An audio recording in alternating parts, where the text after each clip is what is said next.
Então, cara, para que aconteça o que tem na tua visão de Brasil? Porque, sendo bem realista, se a gente for pensar na eleição do ano que vem, provavelmente não é nessa eleição que tu vira presidente, né? Esse é o início da jornada. Não sei. É mesmo? Não sei, eu não vou concorrer. É claro que tu jamais vai concordar comigo nessa daqui. Não, eu tô sendo sincero. Igor, eu tô sendo sincero. Posso te trazer dados aqui e a gente trabalha. Tá. Pra começar, eu não tô falando isso de um jeito meio politiqueiro, porque eu nem queria ser candidato. Pra mim, eu quero um dia ver o Kim ser presidente. Eu admiro os meus amigos. Eu nunca participei, eu nunca concorri em eleição. Então, eu não construí um partido e agora eu vou ficar metendo politiqueirão. Uhum. Não, meio que... Eu sou, talvez, a liderança no movimento mais proeminente quanto liderança, não o mais famoso. Eu sou uma pessoa que... Eu sou a maior liderança política do grupo, talvez. Posso colocar nesses termos. Não necessariamente, né, o mais popular. Do ponto de vista acadêmico, inclusive? Não sou. Eu larguei a faculdade, inclusive. Nem terminei. Não, tá legal, mas assim, tá bom, então acadêmico não é uma boa palavra, mas tipo, a ideia, tu é de onde emana a cultura do MBL, de certa forma. Bom, sim. Tá, sim. tá bom. Eu sou mente criativa, inventiva, eu invento as confusões, as ideias do MBL. E acho que esse é o meu papel como se fosse uma espécie de CEO do movimento. Então, eu nem tinha me colocado como pré-candidato a nada. Aí eu apareci numa pesquisa da Real Time Big Data com 2%, acho que em agosto. Aí minha mãe me liga, Renan, você tá na TV ali, você é candidato, 2%. De repente todo mundo me ligando, é mó legal, parece aqueles filmes quando você tem uma banda e sua banda toca na rádio pela primeira vez. Todo mundo se ligando, 2%, eu não acreditei. Falei, beleza, já que eu tô com 2%, então vocês querem, não tem ninguém, então vou eu. Mas eu falei, vou do meu jeito, com as minhas brigas, com meus palavrões, vou do meu jeito. Então, eu não acreditava. Eu tava na tua, assim, se fosse lá, sei lá, Renan, você vai aparecer numa pesquisa, eu diria, devo estar com 0,5%. Eu tenho nem 300 mil seguidores no Instagram. O Zema, que é governador de Minas, tem 3 milhões praticamente. E ele que tá mal nas pesquisas, né? Eu tô próximo dele na maior parte das pesquisas. Então, nunca dava que ia aparecer pesquisa. Eu apareci e comecei a crescer. Aí, você vai pegar os trackings e algumas pesquisas que eu pude pegar os dados quebrados. Dados que são muito encorajadores e que, inclusive, quebram a ideia. Fala assim, alguém precisa quebrar a polarização. Eu acho que isso é o maior quebra a polarização de todos. Em geral, a esquerda tá levando os votos mais jovens. Lula fez até uma campanha para o pessoal mais jovem votar. Eu tô indo muito bem nos mais jovens. Quando eu quebro público 16 a 24 anos nos trackings com 7 candidatos, com Lula, Flávio Bolsonaro, Ratinho, Zema, Caiado, Renan e Eduardo Leite. Público de 16 a 24 anos eu tenho 15%. Só que esse público é majoritariamente masculino. Tipo assim, mais de 90%. Então, se eu for pegar homem vamos dizer, de 16 a 24 anos no Brasil, cara, praticamente 1 em cada 4 homens de 16 a 24 anos eu voto no Renan. O que isso quer dizer, quando eu pego os dados da pesquisa e olho isso? Quem é a galera mais influente, que gasta mais energia criando meme, criando cultura política? Esse cara aí. É esse cara. Então, uma coisa é ser assim, o Renan já tá muito bem com as senhoras de idade, com baixa escolaridade, sei lá, da região sul do Brasil. Beleza. Ela não é tão influente pra gerar algo novo. O early adopter é, em geral, esse cara, esse homem jovem. O early adopter é nosso. E outro ponto, Nordeste. No Nordeste eu tô muito bem. No Nordeste, nesses tracks, apareço nesse cenário com 7 candidatos na frente de Zema, Ratinho, etc. Melhor do que no Sul, Sudeste. Eu vou melhor no Nordeste que nas outras regiões. Um cara de direita cujo público é jovem, nordestino. E eu senti isso. Eu tive agora no Ceará. É outra vibe, porque o nosso discurso de segurança pública ressoa. E eu sou o único pré-candidato que fala do Nordeste de uma maneira não condescendente. Todo mundo fala de maneira condescendente. Povo querido, povo guerreiro. Povo bom, vou comer meu cuscuz aqui, não sei o quê. Eu falo, cara, tá uma bosta viver no Nordeste. A classe política do Maranhão é um lixo. Eu, por mim, botava um interventor pra tocar o Maranhão e subir os índices de IDH do Maranhão pra resolver isso, porque as pessoas votam mal no Maranhão. Caralho! Eu estou falando isso. E aí, não todo mundo, mas uma parte importante da população do Maranhão, especialmente a população economicamente ativa, vira e fala, esse cara tá certo, tá uma merda. Só que você vai pegar um político de direita, aí ele vai chegar, sei lá, no interior do Ceará, eu vou andar de jegue. Eu vou andar de jegue e vou falar, povo bom. Cara, essas pessoas são seres humanos, a vida delas tá uma desgraça. O Comando Vermelho tá invadindo o interior do Nordeste. E eu não vou ficar aqui falando de cuscuz com elas. Ou falando que eu vou aumentar o Bolsa Família delas. Cara, eu vou falar assim, vocês precisam virar a população economicamente ativa urgente. Urgente. Vocês têm que ter mais direitos? Sim. Mas vocês também têm que ter mais deveres e vocês precisam ter meios de ser produtivo e ganhar dinheiro. Pra você comprar o teu celular e ficar feliz. Pra você melhorar de vida. Pra você sair de um estado, e essa é a questão do Nordeste mais óbvia, que não evolui nem quando comparado à região Norte. Região Norte saiu agora uma estatística sobre renda per capita nos estados. Pô, Rondônia já tá ficando parecido com o Centro-Oeste e Sul. E o Nordeste continua lá. A renda per capita do Maranhão é menos de 1/3 da renda per capita de São Paulo. Isso quando você for pegar, mas quem é que puxa pra cima a renda per capita? Hoje é o sul do Maranhão, que é agro desenvolvido. E aí um monte de funcionário público lá na capital, em São Luís. Ou seja, uma coisa é economia real, outra coisa é artificial. Pô, e altamente desigual. Ou seja, é assim?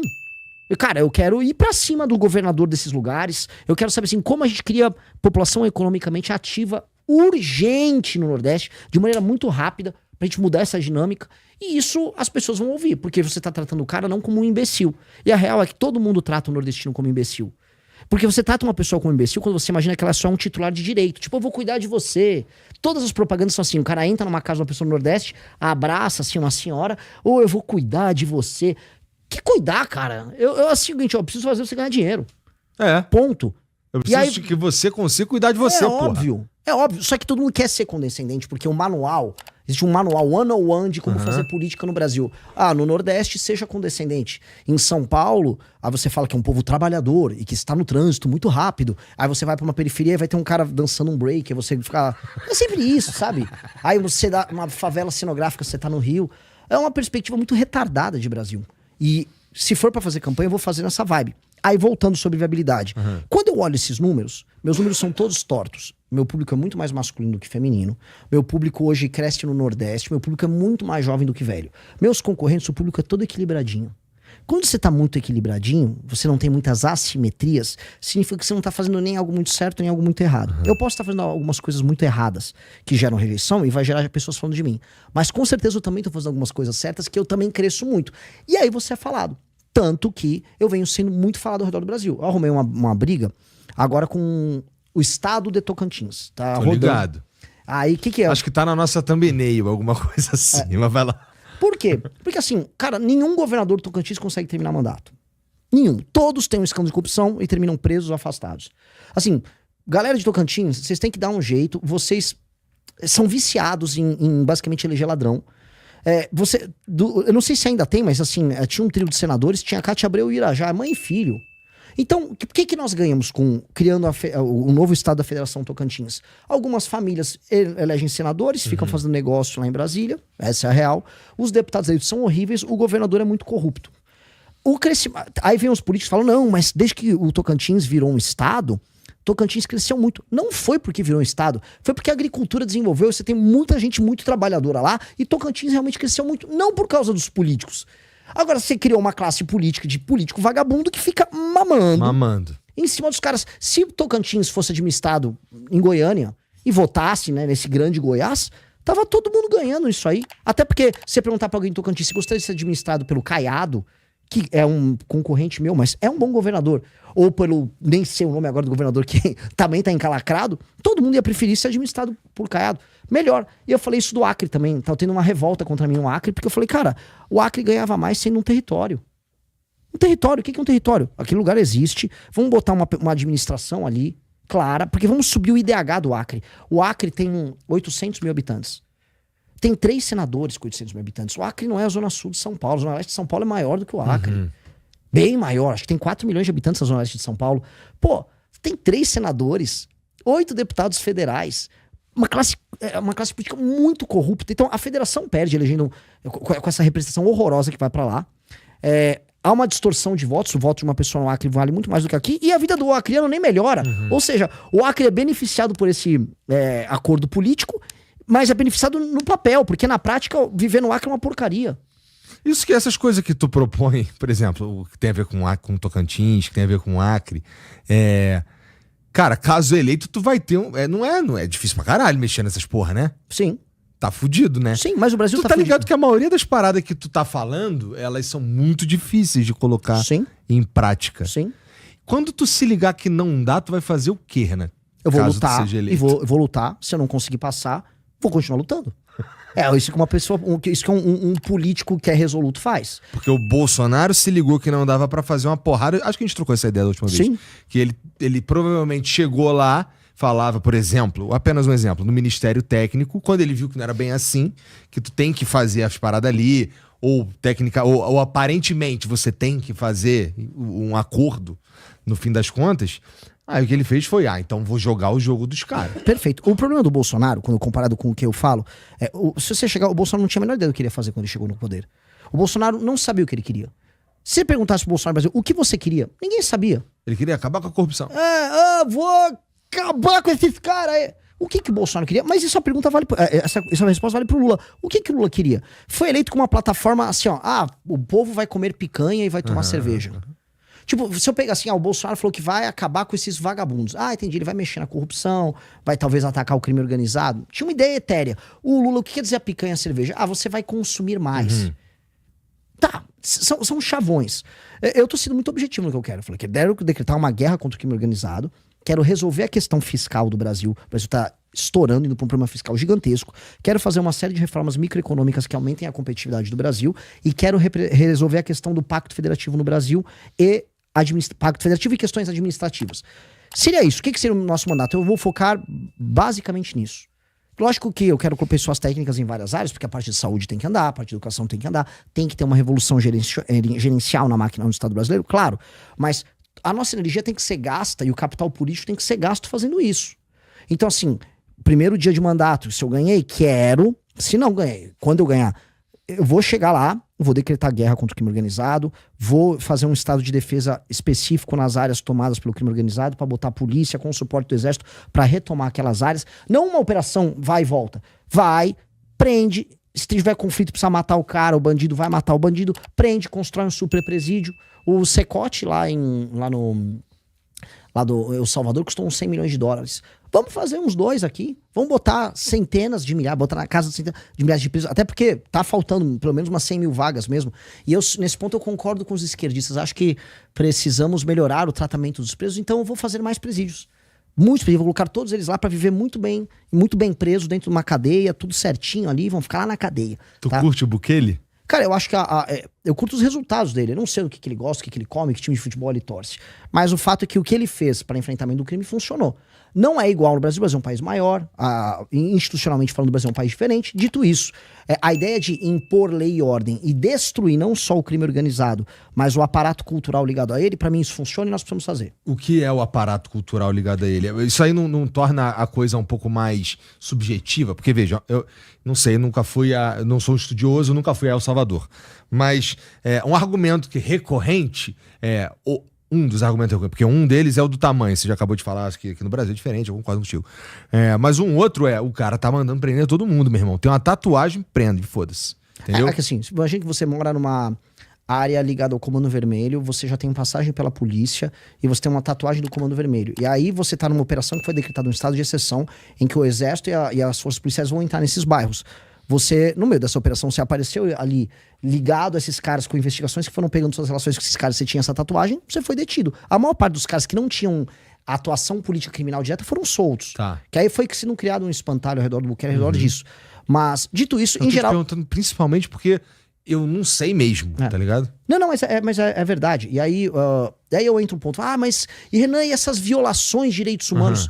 Cara, o primeiro ponto que a galera tem que entender, e aí esses sociólogos de esquerda ficam muito pistola, porque a opinião pública nunca compra o papo deles, e ainda bem.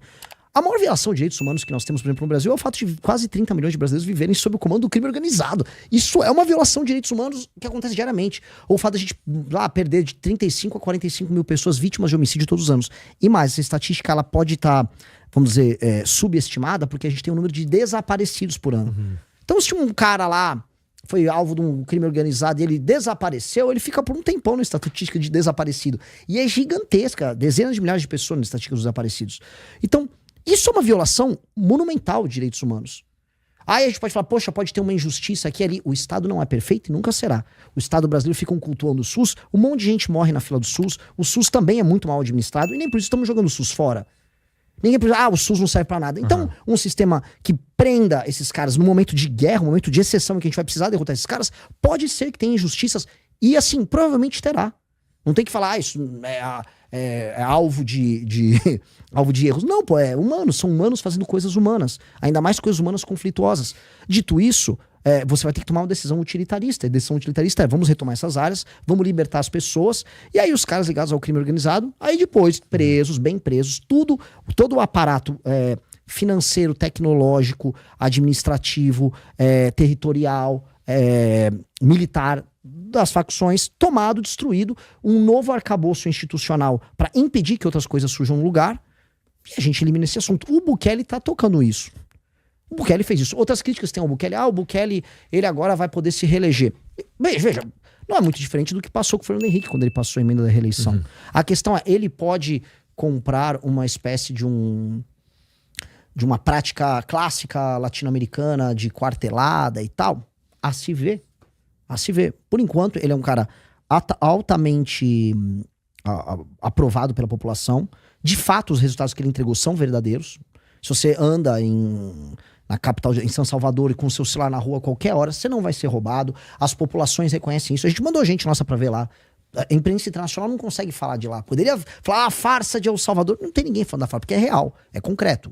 Caiu e muito. É o país mais seguro das Américas. O que dá pra fazer é criticar o método, mas o resultado tá lá. Não tem como criticar o resultado. E mesmo o método, eu acho o seguinte, existe a América Latina tem 3 grandes problemas, e é bem interessante a gente ver isso.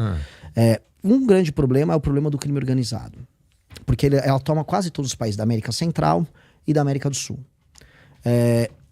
E aí existem essas discussões bizantinas inúteis sobre métodos, a recuperação ou não. O Bukele foi o cara que mostrou que o rei tá nu. Ele falou, cara, e se a gente só destruir esses caras? E ele destruiu os caras. E isso elimina boa parte daquelas grandes elucubrações de estudantes de direito e papo de direitos humanos. Cara, se parece uma organização terrorista, se o Hamas vem pro Brasil, a gente tem que destruir o Hamas. Não tem muito papo. Agora, se é uma organização, uma facção criminosa, a gente vai dialogar. Não, cara, vamos destruir igual a gente destruiu o Hamas. Papo muito reto, muito simples. E aí a parte cultural que eu tinha citado, pra não perder o fio da meada do que você havia colocado, Igor. O Bukele, ele pegou e ele começou a destruir os símbolos mortuários, vamos botar ali, nos túmulos dos caras, que reverenciavam o estilo de vida. Porque um cara morria e era de uma facção criminosa, eles faziam um super, sei lá, sarcófago, um mausoléu gigante pro cara, falou, pô, que legal. Pô, isso foi justamente a política adotada pelo governo que sucedeu os nazistas na Alemanha para acabar com os símbolos nazistas, uma política de desnazificação, para eliminar o status cultural de pertencer a uma facção. O Bukele tá certo em fazer isso. E eu acho que a gente tem que fazer isso. Acho que não tem que ser legal você curtir o Comando Vermelho. O Comando Vermelho mata a gente todo dia. Imagina, tem uma organização política, que é o Comando Vermelho, que mata a gente todo dia no Brasil. O PCC também.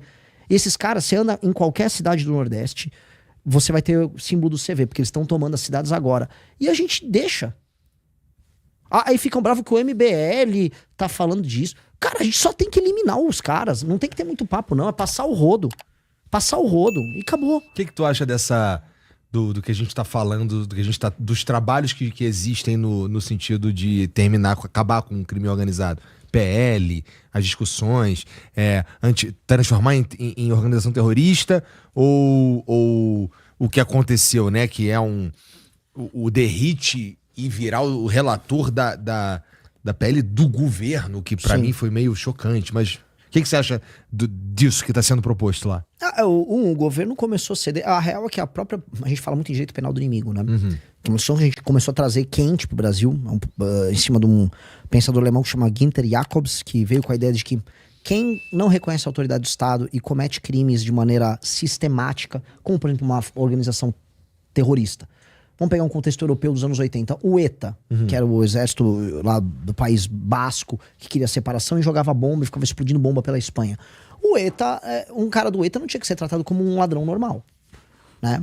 O IRA, na Irlanda, mesma coisa, eles são terroristas. Então nada mais natural, se a gente fizer essa adaptação no Brasil, que uma facção criminosa ser tratada dessa maneira. E a gente começou a trazer essa discussão. O governo, por algum milagre, entrou com um projeto que se encaminhava por essa linha, mas que tudo que envolve o governo federal tem sempre as armadilhas, que ele também centralizava o poder de ação contra o crime organizado no governo federal. Na Polícia Federal, governo federal, e alguns diziam que isso ia terminar em STF. O Derrite, ele dá um freio de arrumação para empoderar as polícias. Por isso que o governo tá falando, ele quer sabotar a Polícia Federal. Não é exatamente isso. Quem quiser destruir o crime organizado, o governador que quiser focar em destruir o crime organizado, ele destrói o crime organizado. Se as polícias tiverem meios de ação, as polícias derrotam o crime organizado. E não é nem o exército, não é ninguém, são as polícias. E aquele papo da integração entre as polícias é importante? Sim. Eu concordo. Inclusive, num governo nosso, a gente teria que integrar... por exemplo, se você vai fazer uma operação para tomar o Rio de Janeiro, retomar o Rio de Janeiro, retomar aquelas favelas que estão sob comando.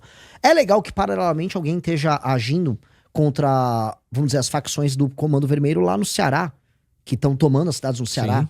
Você tem que começar a fazer um estrangulamento. Pega uma liderança aqui, pega uma liderança ali. Com o PCC, por exemplo, você tem que fazer uma intervenção no Porto de Santos, que o Porto de Santos é, vamos dizer, de onde sai grande parte do faturamento do PCC. Eu me pergunto, eles ficam falando de inteligência, todo mundo sabe que o Comando Vermelho exporta por ali. E ninguém mexe por ali. Deve ter algum bagulho, algum jeito, uma tecnologia de invisibilidade, alguma coisa, porque... Tem submarino. Tá, legal, mas eu e você sabemos que tem submarino. E ainda assim tem submarino, caralho? Não é tipo, cadê os caras lá? Né? E aí todo mundo sabe que boa parte da rota da droga do PCC, eles chamam de rota caipira, que é uma rota que cruza o estado de São Paulo inteiro, e aí depois vai parar lá na fronteira.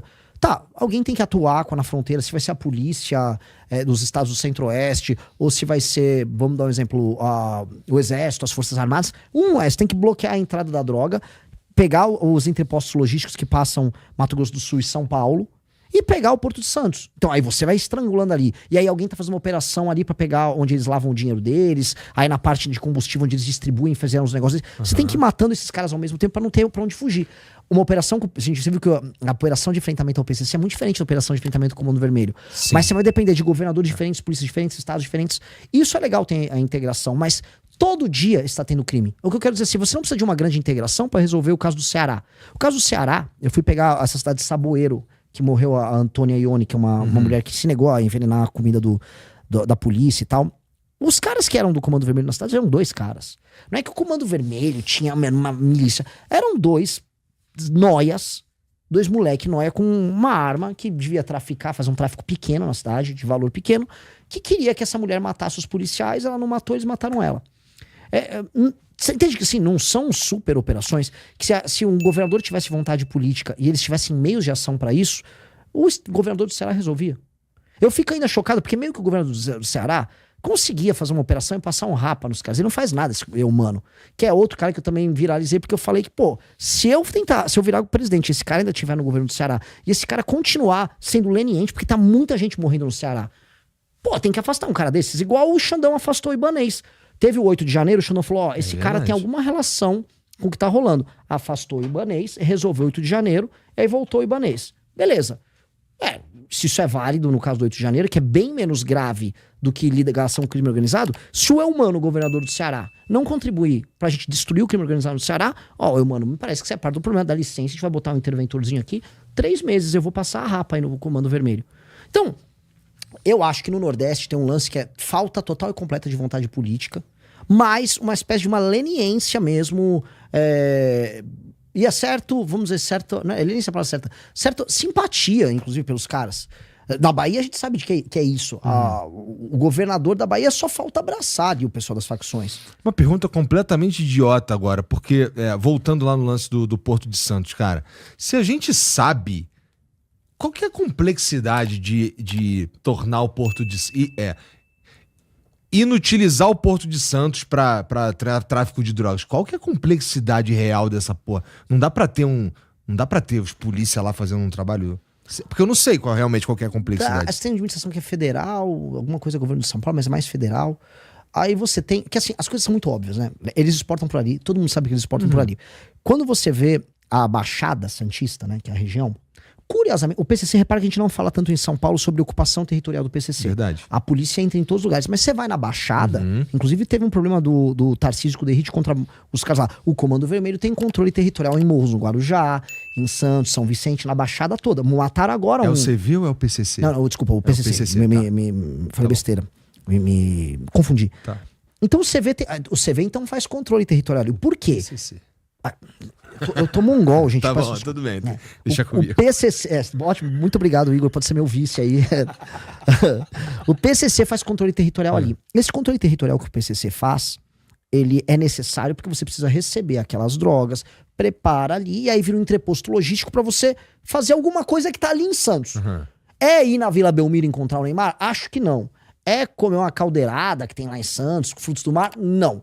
Claramente é mandar a droga pra Europa, que é o grande business deles. Então é óbvio que assim, você tá lá, tem ocupação territorial ao redor de Santos, você tem os caras no porto, tem tudo, e ninguém usou a tal da inteligência que o Lula fica falando tanto pra pegar isso. Você quer estrangular o PCC? Você tem que ir pra lá. Porto de Santos, que o grosso do faturamento deles é ali. E não só faturamento, margem, né? Uma coisa é faturamento, outra é margem. Eles têm muita margem ali. Muita grana mesmo, né? A gente tá falando de pegar lá o quilo da pasta base por X e vender pra Europa lá por 100X. Né? Porque o produto... É mais ou menos essa proporção mesmo, né? Porque o produto... Imagina o seguinte, o produto colocado lá, né, vamos dizer, o grande mérito deles é colocar o produto. A jornada do cara é como você tira o produto do ponto A com o ponto B, com fiscalização, ela gastou. Então, a margem que eles têm em fazer o produto chegar no cliente, na ponta, é enorme. E aí é um mérito, né, administrativo dos caras. Você tem que destruir isso. Eu conversei aqui com o Lincoln Gakia e com o Valfrido Varde, e eles escreveram um livro juntos sobre máfia no Brasil e tudo mais. O Lincoln é reconhecido como um cara que entende pra cacete de combate à facção criminosa, que já foi lá na Itália, estudar máfia mesmo. E eles propõem algo que parece uma agência, uma superpolícia, uma autoridade, como se fosse uma Anvisa, só que da segurança, que ela vai, gerencia e eu não sei se eu entendi direito, mas que gerencia e coordena as polícias no trabalho de destruição e repressão das facções. Tu diria que esse é um bom caminho? Eu diria que esse é um bom caminho, desde que... eu não li, eu não conheço. Mas assim, eu gosto... Bem parecido com o que rola na Itália mesmo. Não, eu gosto muito da ideia, desde que mantenha a autonomia estadual das polícias. E por que eu digo isso? Cada país tem uma história, cada país tem um contexto. O Brasil é um país que, caso certas lideranças tivessem um controle central das polícias, o Brasil poderia descambar para uma ditadura. E o Brasil nunca descambou para uma ditadura, pelo menos pós-88, muito porque os governadores têm essa autonomia sobre o uso da força. Então eu acho importante ter uma espécie de balanço de poder dos governadores com as polícias nos estados. Então, se não descambar para isso, eu acho que é muito possível não descambar, eu acho que é uma baita de uma ideia. Essa é a minha única ressalva, mas nem chamo de ressalva, às vezes eles preveem isso. É só porque há esse medo, porque inclusive é o que o governo PT tentou fazer agora. Então, vamos dizer, com essa, se não uma ressalva, com esse comentário meu, eu acho a ideia muito boa. Porque tem que ser articulado.